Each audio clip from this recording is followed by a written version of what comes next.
Good morning, good afternoon, is it good evening, wherever you are in the world, and welcome again to our wonderful coffee talks.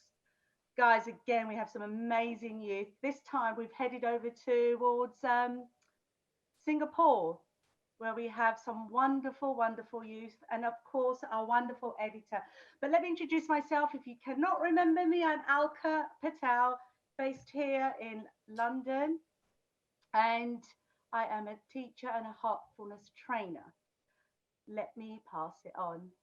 Who do we have today? Hi everyone, I'm Bhuma. I'm an operations manager based in Singapore. Been with Heartfulness since I was a baby. So sorry about it, but I do have a little bit of a swollen eye today, but I couldn't miss this coffee chat, so I'll definitely stay for a bit. How about you, Christina? Well, would like to know about you. Thank you, Bhuma. Yes, I'm good. I'm also from Singapore. My name is Christina, and I'm a program executive working in the elder care community services. And that's what I'm doing for my profession. And thank you for this chance to come on this coffee talks.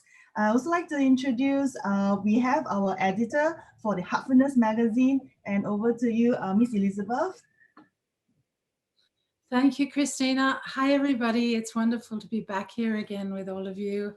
And I'm really looking forward to this session on the art of removing and creating habits, because this is just an amazing series. It really is so topical at the moment, and it's what everybody needs. So yeah, I'm really excited to be here, girls. Thank you. Yeah, thank you, Liz. I know this wonderful youth team have picked a wonderful article. May I just say we are very grateful for this magazine. So this article last month, Daji, Heartfulness global trainer, he explored the yogic wisdom creating the habit of truth and authenticity by studying the second yama known as satya. Now in this article, he looks at the third yama, ashtaya, meaning to remove the habit of stealing and taking anything that is not ours. Interesting. Could you come along, youth, and share what you resonated with?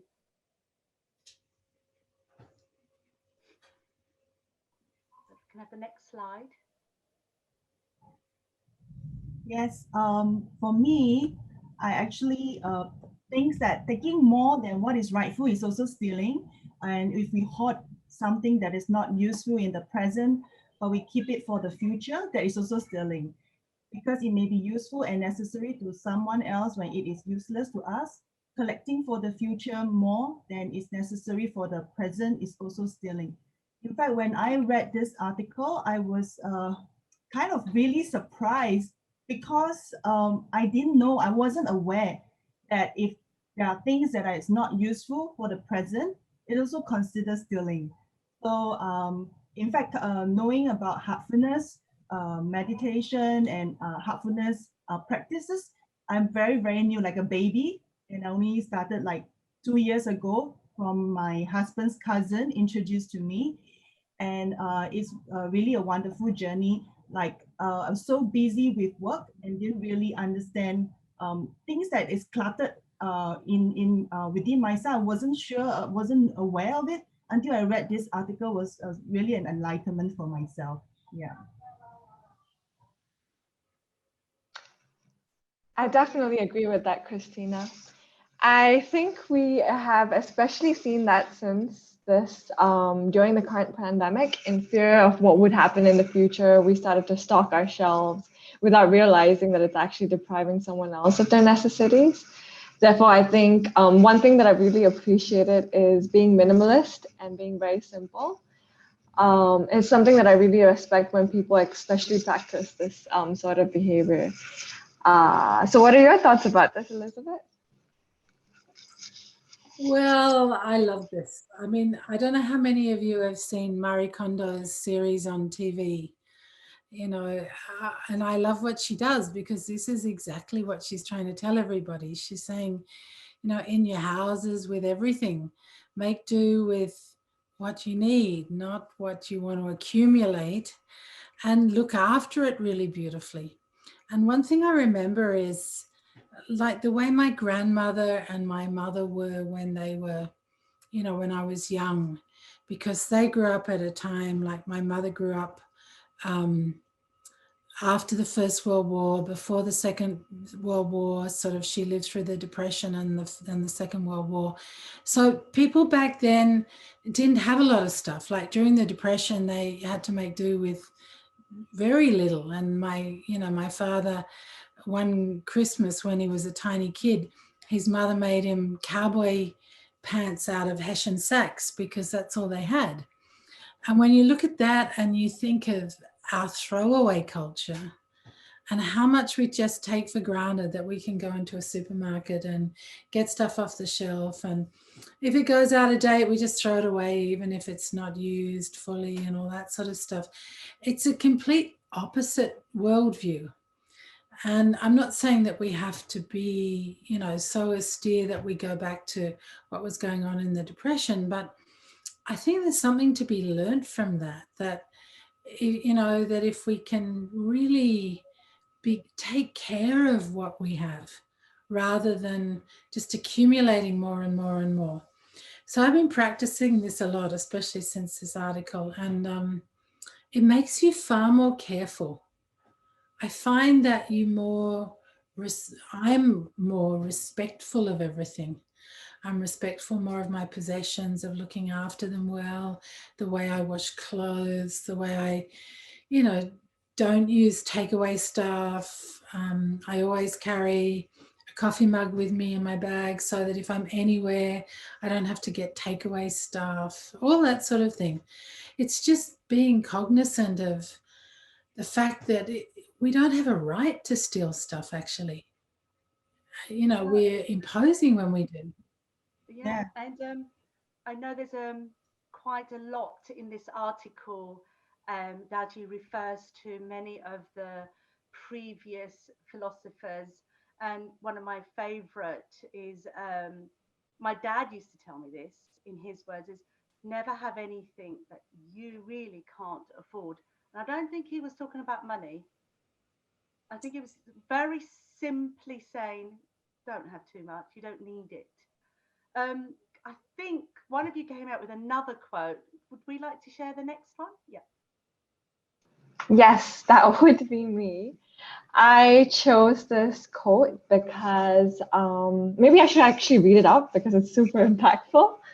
By letting go of the pulls and pushes of prejudices, worldly worries, sensuality and passion, guilt and shame, we come to a state of equilibrium and balance where we're no longer buffeted by wishes and desires.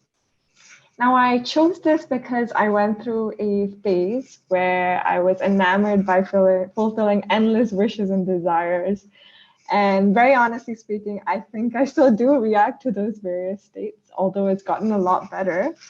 When I was especially reading through the article, I was attracted to this mention of santosh, this inner acceptance of lacking nothing, resulting in a state of contentment or bliss. And I think it's especially relevant to youth these days, like myself, when we've just come out of university and we're exposed to so many things around us. We're exposed to social media creating more needs and wants, and all of these various states come into play, and we start to compare ourselves to our peers, and there's a long list of worries to think about. So I think it's very important to practice the sort of inner state of nothingness, which actually leads to only greater bliss and joy. What do you think, Christina? Don't you think so? Yeah, actually, I always like to have balance in my life. When I was younger, I was like traveling around the world because I was flying with SQ as a cabin crew before. And then I noticed my colleagues will always like to buy those like bags, you know, and accumulate a lot of things or things like around the world. They collect it. Yeah. And I was kind of also influenced by them. And after a while, right, where I am now, after like, 15 years later, I just have, I don't know why I became like, I was wondering, why do I need all this stuff? Like, do I really need them? And should I give it away? I don't have need of them. So somehow I develop of like not having any desires. I just want to look within myself instead of outside. Yeah, I don't know. I somehow in such a state right now. Yeah, so that's what I feel currently. Yeah, I'm not sure what about you, Elizabeth. What about yourself? Yeah, I mean, I agree with both of you. I think, though, that to get to this state, you need to practice. Um, you can want to be like this, but until you start, like you said, Christina, until you start looking within and finding a way to let go of all this stuff, it's impossible, because, you know, the pulls and pushes, they're there in our subconscious. It's not that we can control them. You know, we can't say consciously, I want to do this, I want to be calm and always be calm, because what's, you know, if you look at the neuroscience, it's really fascinating. You know, in a second, we have an average of about 40 thought bits in our conscious mind. So we're thinking 40 different bits of thoughts every second. In our subconscious, it's 40 million per second. So, you know, we can want to do this, but unless we have a means to master the subconscious, it's never going to happen. So that's why, for a start, meditation helps, because it teaches us to go to deeper and deeper levels of our consciousness, both super and subconscious, and start to refine and master those parts of our spectrum of consciousness. But we also need to clean out the subconscious, because if we don't do that, you will just get frustrated, because with the best will in the world, we won't be able to let go of all those pulls and pushes, because they control us, not the other way around, till we master them. So I think for me, the thing about this is the first bit, by letting go of the pulls and pushes. How do you let go of the pulls and pushes? That's the critical thing, because once you've mastered that, everything else falls into place. Wow. And you know, you're right, Elizabeth. The audience out there, the youth out there, I mean, Bhuma, Christina, you know, we're all meditators here. But there are people out there that want to meditate, that want to start, but they can't. There's so much before even we get to this point. And I agree with you. But I think the message should, I think the message we share is we can get there. We've just got to start Yes. with that 1 5 minute sit, just sit down. But let's just share the next quote, and then maybe we can have a discussion after this. So I liked, was this one? Did I choose this one, guys? Was it me? I can't remember. One basic, yes, one basic. I've got so much going on here. Sorry. One basic principle is to give more than you receive. Yeah, yeah, totally agree here. And another is to do everything in life without force, violence, or imposition. Now, these qualities shine through in a person who has evolved through spiritual practice and self study. This goes back to what I've just said about easier said than done. But if we look at the first bit about try to give more than you receive, going back to the article, I was talking to my lot over breakfast. Mistake, Elizabeth, because my 14-year-old said to me, well, hang on a minute, Mum, don't you hoard? Look at the stock cupboard. Look how much food you have there. And it just makes me realize that even after practicing and understanding and simplifying, you know, over the years of my life, moving from one place to another, I became a gypsy, moving back from Dubai, got rid of everything, down to 10 books.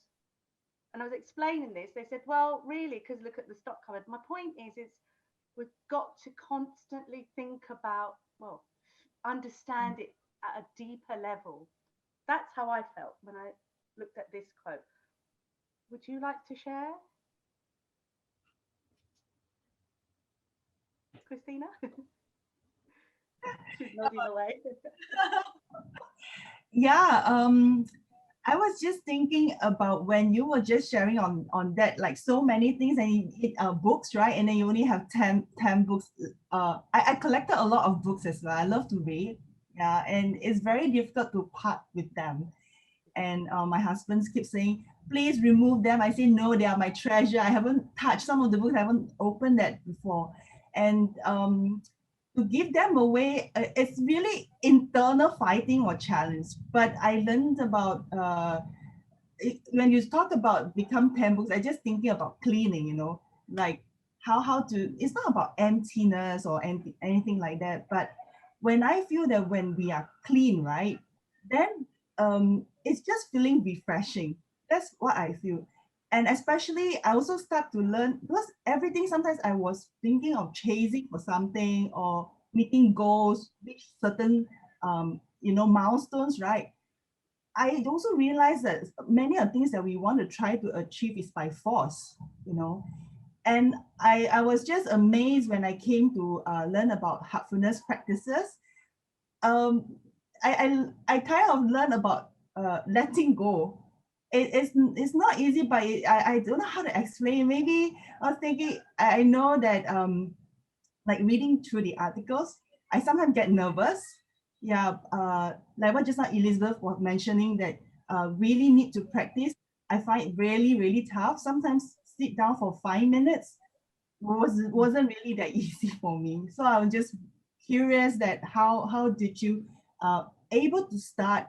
For me, it's a beginner, and how do you really start that being really able to sit down? Yeah, I just like to hear from Elizabeth.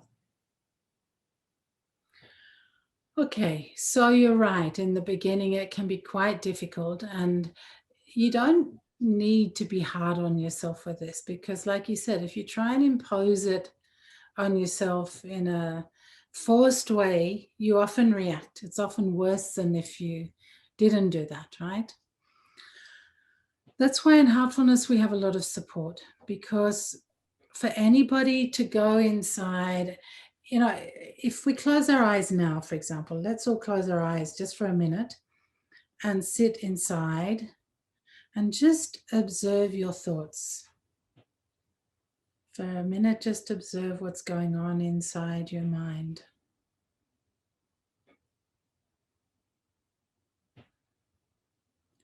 Now, okay, you can open your eyes now.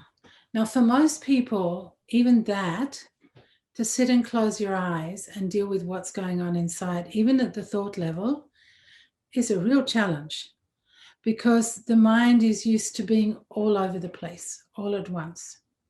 And that's because of the way our minds are designed, without any sort of regulatory training, which is what we do in meditation. It will be all over the place. It's like a little puppy that's never been trained. It'll just go crazy everywhere. If you were to sit longer, we don't have time to do it today, and go into your heart and start looking at what your feelings are, it would be even more complex.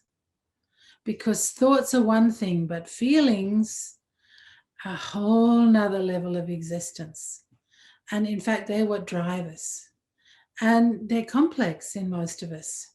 We have all sorts of funny habits and patterns and tendencies based on our childhood patterns, what culture we grow up in, what our families were like, our economic circumstances, where we live, so many different things.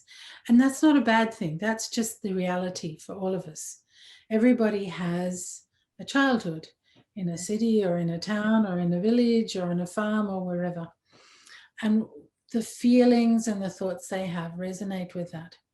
So when we first start to meditate, we see all that. And sometimes it's completely overwhelming. Like to sit for 5 minutes with your eyes closed is a massive achievement when that's all going on. The good thing in Heartfulness is that there are trainers, there's transmission, which helps us focus inwards. Without that, I don't think any of us would be able to meditate very well. So this transmission, which is a yogic technique that a trainer uses to help you focus inside, makes a huge difference. The thing is, over time, with that, then bit by bit by bit, you learn to do it on your own. It's like having a walking stick to walk, or trainer wheels on your bicycle, until you're strong enough and experienced enough that you can ride without them. So I guess that's the most important thing in Heartfulness. It really, really helps having a trainer, having the transmission, because it allows you to go steps that would otherwise be really, really frustrating. And even with the transmission, sometimes it's frustrating because what's coming up from inside is more overwhelming than the peace we feel at our center. It's okay. It's good. It means stuff's coming out. It's just a bit uncomfortable when it happens. But when you understand why it's happening, you can say, it's like getting rid of, I don't know, some poison from your system. It's painful when it comes out, but once it's out, it's like, ah, oh, thank goodness. Now I'm free of that. Yes. It's just understanding that, Christina, and not being fazed by the ups and downs. Yeah. Yes, now you reminded me of like I need to go and look for my trainer. You're right. It's been a while, I have not contacted her. Yeah, and I was just trying on my own. Yes. You know, Christina, Better with a trainer. And if you can't find a trainer, use the app, because there you can get a trainer online anytime. Thank you. Perfect. Yeah. Would you like to add anything, Bhuma? I think Elizabeth and Christina have covered it all really. They've said it really, really nicely. Though I can relate to the resistance to an extent, rather the force aspect that Christina brought out earlier. Because when I was really, really young and I didn't understand this whole idea of giving more than receiving, my dad used to always tell me, give more than you receive. And, give more gifts to your friends. Try not to take back so much just because you give it to them. And I would always say, that's not fair. They didn't even give me anything, So in those occasions, I'd be really angry. And then I think over time, as I've become an adult and, started to reflect a lot more, meditate a lot more, it sort of became second nature to give more. And it not only applies to, giving physical or tangible objects to people, but also with nature as well.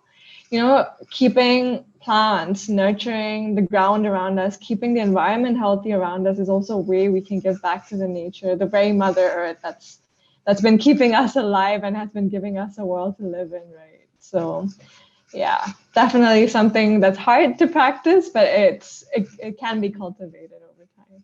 No, absolutely. Should we put the last slide on? Yes.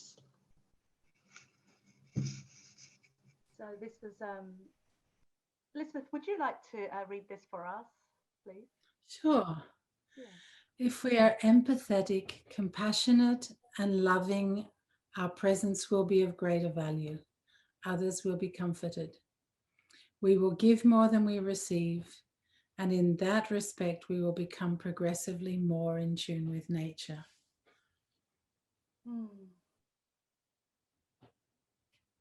Who wants to share? Yeah. I'm just going to say one thing and then I'll pass it on is, as you know, I work with children, and something in the article, and I shouldn't, and the whole article says, should we be using what other people have written, other thoughts from other writers? It's a great article. The way it's been written, it looks at this from all the angles. Sorry, I get excited. But one thing that stood out to me was, and it really makes me want to share this, is working with children. Do we teach at them or do we bring it out of them? And since practicing Heartfulness for many, many years, and as I feel I'm evolving, the transformation is happening, but my teaching has evolved. And many of my colleagues see this, the people around. And what I feel is that each child has something of their own to share. And it comes back into that article that, yes, Babaji Maharaj, who's one of our previous global trainers, says he picked up a book, not is it I can't remember the name, by Mills. Utilitarianism. Yes, and he states, and I like that he started to read. He went no, because he knew he would use the quotes. And I've read a lot of Osho, and I remember him saying something similar: "Is knowledge is great, but don't make it your own." And I feel bringing that back to the children in the classroom, they have so much in them already to be able to share, which makes me feel that so do we. We just need to find that path. I'm going to pass it on to you. Christina, do you want to take the slide down, Bhuma? Yes. Stay for a few minutes, Bhuma, okay? Stay for a few minutes, and then if you feel uncomfortable, Okay. stop sharing now. Yeah. So I'll go on this one about the in tune with nature, because I grew up in Singapore. It's a city area, right? And so I also realized that I'm so busy with my life at work. Actually, I don't really get in touch much about the nature. And also currently my work involves a lot with the elderly. Like for Alka, you know yourself, is with the children. And for me, I'm married, but I don't have children. So I involve with the elderly, and many of them, I have about 70 over elderly that I look after. They are living alone, isolated. And so we just want to know their health and social care are being taken care of. And sometimes I feel sad is because that they are need to know about towards their end of life and how they will be like. Especially I have seniors whom I only seen them 1 or 2 years and they pass away, pass on. And sometimes it's really difficult for me. But I learned that this is all a nature, it's a natural process. Yeah, so that's why I really think that empathy, compassion is very important as being a human being. So to me, I want to be in touch, especially when I read this article, it reminds me that, hey, we need to be in touch with the nature, because that's who we are and that's our being. So I'm really thankful to hear from Elizabeth, really encourages me a lot. Yeah. And so I don't know, what about you, Bhuma? You want to share something? Yeah. Sure, sure.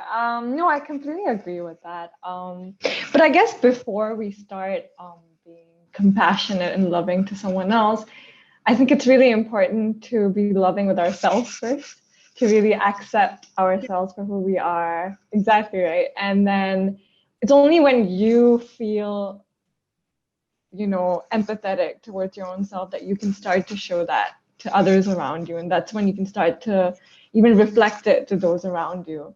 And I feel like that's something we often miss out on. And I think through meditation, you get to deeply reflect on who you are as a person and then start to reflect those same values in those around you.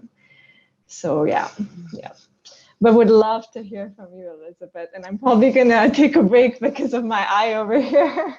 Just before you go, for our viewers, Bhuma, since starting Heartfulness meditation, do you feel there's been a change for you, your work, in your life? Definitely. Interesting thing here is that I've actually been, I'm born in a family that's been doing heartfulness meditation since like decades now. So it's something that was first nature. But I think when I started to meditate myself, when I reached the age of about 16 or 17, I've noticed that in the beginning few years, it was definitely a lot confusing because I was doing it just because my parents were telling me to do it. But over time, as I was doing it on my own, I realized that it's a lot easier to control thoughts. It's a lot easier. They do come and go still, but it's a lot easier than when I had first started. And it's helped me to be a lot more focused in classes when I was in university and in work right now. There are moments where I may start to panic when things are going in a different direction, but I can always come back to a relaxed and calm state because of the meditation that I've been doing so regularly. But yeah. Brilliant. I'm so happy you came. I know you haven't been well, so thank you so much. Thank you so much for calling me. This is a really fun coffee chat. I was talking so much, I forgot to have coffee. But yeah. Cool. Enjoy, ladies. Thank you. Bye. Bye. Bye. My apologies, Elizabeth, because you were about to say on No that problem. last bit. Yeah. Yeah, I wanted to actually follow on from what Bhuma said. So she was talking about the need for self-love and self-compassion. So why is it that we steal anything from others? Whether it's their possessions, or we want to become like them, or we steal their ideas or their dress sense, anything. Why is it? It's because we feel a lack within ourselves often. There's something lacking in the case of, in the extreme case of a family where children are starving. Of course, stealing, is for a good lack. Not a good lack, but it's a good reason for stealing, because the lack is a severe one of survival. But then there's this whole aspect of FOMO also, this fear of missing out, that I don't have what someone else has. And why is that so important? It's there because we don't feel good enough in ourselves. So I agree with Bhuma. I think the first step is to be in harmony with yourself. Because once you feel good about yourself, once you're in tune with yourself, once you feel comfortable with yourself, then everything else falls into place. It's much easier to be loving and giving to others when you're in that place than when you're feeling a lack inside yourself. So I think she's really hit the nail on the head with that one. And of course, that's why we practice. Because when you find that reservoir of love, of compassion, of courage, of everything, of peace within yourself, in your heart, and it's heart-based. It's not mental, it's heart-based. When you can tap into that at any time of the day or night, then it's much easier to deal with all the stuff that's going on day to day. When you can't connect with that, then of course you're like a leaf blowing in the wind. When something happens, you just get swayed all over the place. But the minute you can center yourself here, you can just be resilient no matter what's going on. So I just wanted to add to what she said, that it's self-love, it's self-compassion, that's the starting point. Then giving becomes easy.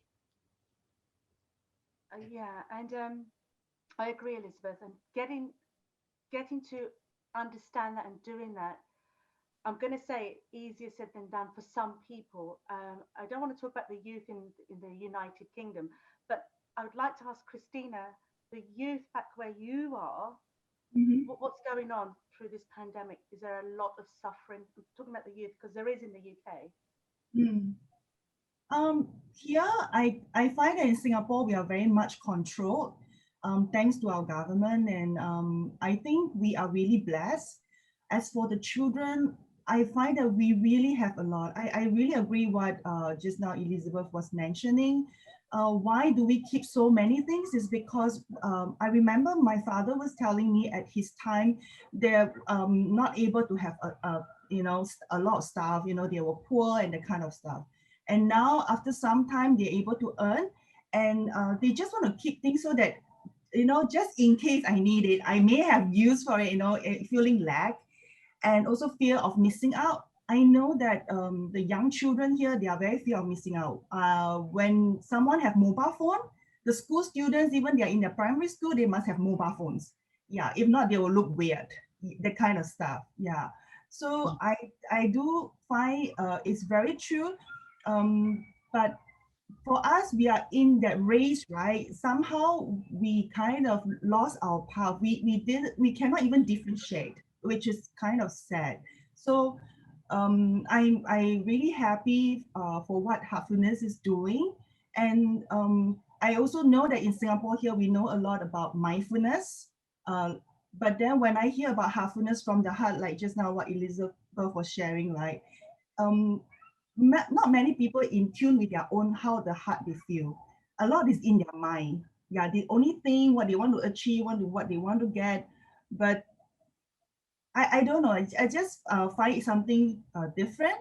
So I hear now from what all of you are sharing, it gives me some new insight of how should we lead our life, really truly happy life. Yeah, that's what I felt.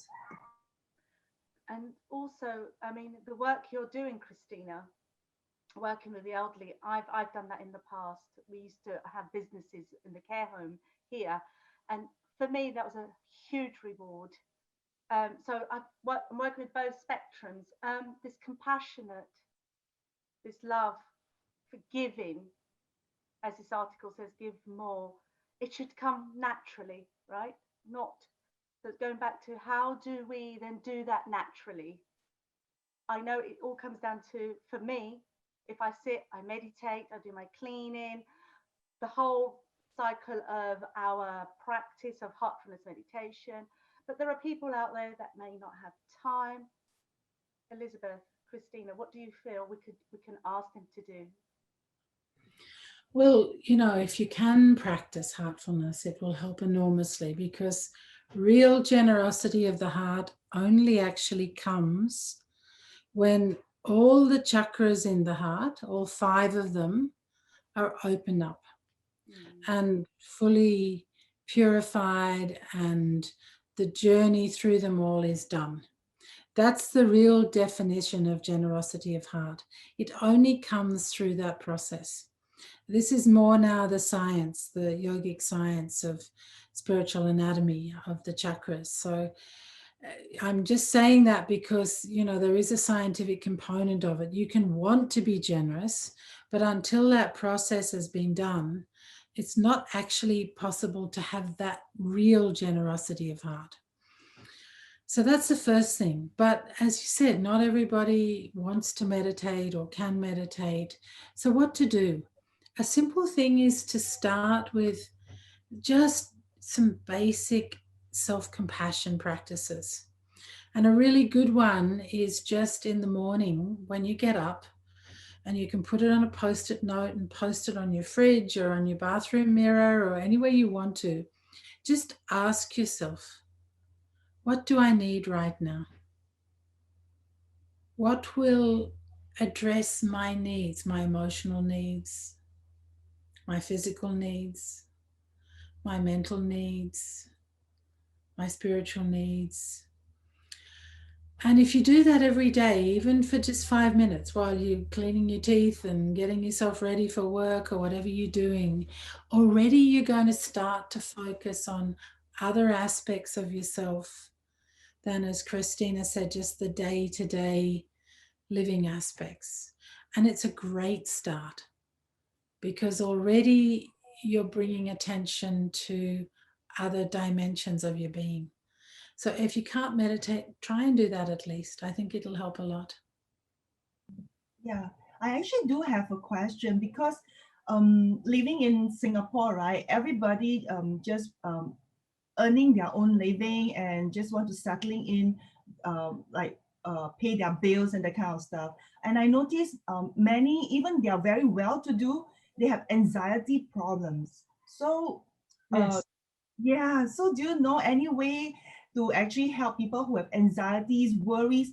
Even I remember I tell them not to worry. It's so difficult. They say, no, you're not me. Don't understand. I have anxiety problem. How to um, can help? So you're probably aware that in Heartfulness we have some detox practices. We have stress detox, we have fear detox, and we have anger detox. And these are made up of a lot of micro practices that people can do throughout the day. So anxiety is a particular type of emotion that comes from worry, and it develops over time into something that even affects you physically. Somebody who's having an anxiety attack will have very shallow breathing. You know, they'll have heart palpitations, they'll get sweats, they'll feel really, really bad, and they can't control it. You know, when you understand the science of how it goes back to these chakras I talked about before, it's a very deep science behind it. And what we do in Heartfulness is this process of cleaning, which helps remove it. But for somebody who's not doing that, they can pick up some of these 5-minute practices, the micro practices from the detox modules that are there on the website. So a really simple one, Christina, is just the relaxation. You can do that at any time of the day or night if you're feeling stressed, anxious, and it will just calm your whole system down. Another really good one, which is great to do on the spot, if somebody's, literally about to have a panic attack, or they're feeling so stressed about something at work or whatever, it's called left nostril breathing. And it's a practice, it's a pranayama practice where you just breathe in and out deeply 10 times, all the way down to your abdomen through the left nostril, like this.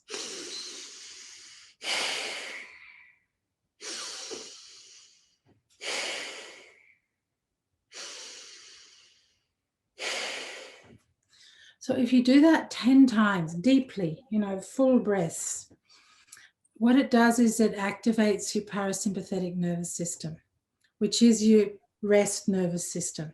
It's the opposite to the fight or flight nervous system. So what it does is it calms things down. It reduces your blood pressure, your heart rate.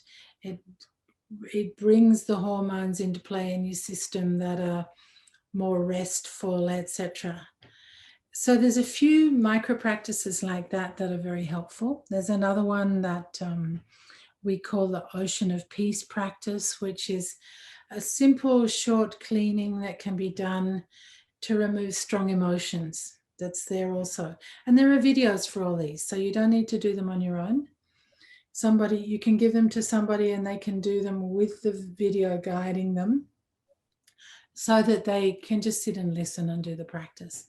These things help a lot. If you learn 3-4 techniques like this that you can use as tools, it's fabulous. And then the last thing I would say is that most people with strong anxiety also have sleep problems. And sleep problems are epidemic today. So, there are some great videos on our website about how to get a good night's sleep. So simple techniques, things that anybody can do. So I'd suggest all that. And if you can learn all those, you can teach them to other people too, Christina. Yes, totally. Thank you. So helpful, because you're really spot on. Those who have anxiety problems, they really have sleep problems. They can't sleep. And I like what you said about micro practices. It's like small practice is doable. Yeah, thank you so much. Welcome. That's so good to hear. These talks are very valuable. So be mindful of time. Would you like to ask anything else, Christina, for the people of your region? Anything? Or would you like to? Actually, lastly, I find to me about time management, right? I find it's not really tough, especially just now when Elizabeth was saying that I did try even at work when I was very, very stressed out. I just stop myself and have a pause, and then I was just start practice, look into my heart and that kind of stuff. So I just want to ask one last question, is that if people who are very, very stubborn, how do you kind of really tell them to do something for themselves? Because they were like so tired of hearing you say, ask me to do this, do that, and all. It just keep on doing. And we also don't want them, just on how do we deal with stubborn people? Yeah, that's my last question for today. So I'll start, and I'm hoping Elizabeth can give us more insight. Are you saying work colleagues, for example, who are stubborn, and you want them to start heartfulness or something good for them? Our close ones, like our loved ones. Yeah. So for me, because I have a lot of that at work, other colleagues, and over time, a bit like how you were, I was like that a few years ago, and I thought, no. And one of the things that we do, we don't tell somebody what to do. So lead by example. So I became more inner, and people say, oh, Alka, where are you? We're all in the staff room. I said, I was here, but probably zoned in. It's a natural thing that starts happening. especially when they're all going, rah, rah, rah, rah, rah, you know, having disagreements. And I'm thinking, oh, and naturally you zone in, because I think you get this protection barrier from practicing of heartfulness. I've noticed that in myself. So that was one thing I noticed. But and then pray for them. That's one big thing we know. Just put those subtle suggestions out there, as you know, Daji says, and also, like it says in the article, this whole compassionate and kind. You know, our spiritual guides say we don't tell people what to do. We don't actually even give advice unless they ask us. And I love that, because that's one, I used to be so brilliant at going, rah, rah, rah, telling, especially when I lived in Dubai. I just wanted to say, I used to live in Dubai, and the handbags, that was me. Okay. The whole transformation game has happened where I don't like it anymore. So everything I've said, Elizabeth, over to you. Oh, I think you're both right. I think for me, the thing is not to expect too much, because, you know, if somebody's stubborn, it's because they're not yet, it's not that they want to resist. I think all of us are always doing our best. I mean, that's the default thought to have, always, that every one of us is doing our best. It may not be what others want from us, or we may not, you know, I mean, they may not do what we want. But the thing is that the more you can just let go of trying to change them, I think the better it will be. And that's my experience, that when I let go, something wonderful happens. And then there's none of this, because when I'm trying to do something and they're being stubborn, it's, you know, it's the minute I disengage, there's no need for stubbornness anymore. So it's about looking at what I can do to improve that process rather than what they can do. Yes, thank you so much. Yeah, really. Yeah. I mean, honestly, I love these talks, and it's good for. I think it's just good for the soul. Look, I'm going to say thank you for all your time, everybody on the call. Even Bhuma, I know she's gone, and I hope it helps reach out to people in your region, Christina. So, any last thoughts? Please share other before we go. No, I'm just very thankful for the whole session today. Really, I learned so much, that things like what all of you have shared, I can start practice it, and especially start from myself. And I also want to do the micro practices, also the ocean, is it ocean outreach or something? Ocean of peace. Ocean of peace. Yes, I will Google about it and I'll find out. Yes, I want to learn that. So to me, my last thought is that have to continue. And I agree with you, Elizabeth. We always want to do our best. Yeah, and we don't want to lose that. And it's just I'm very thankful for the whole team for the support. And I will still continue my journey and be my best. Thank you. Okay, It was just such a pleasure to meet you. It's really, you know, you have such beautiful energy. Thank you. I'm so touched. Yeah.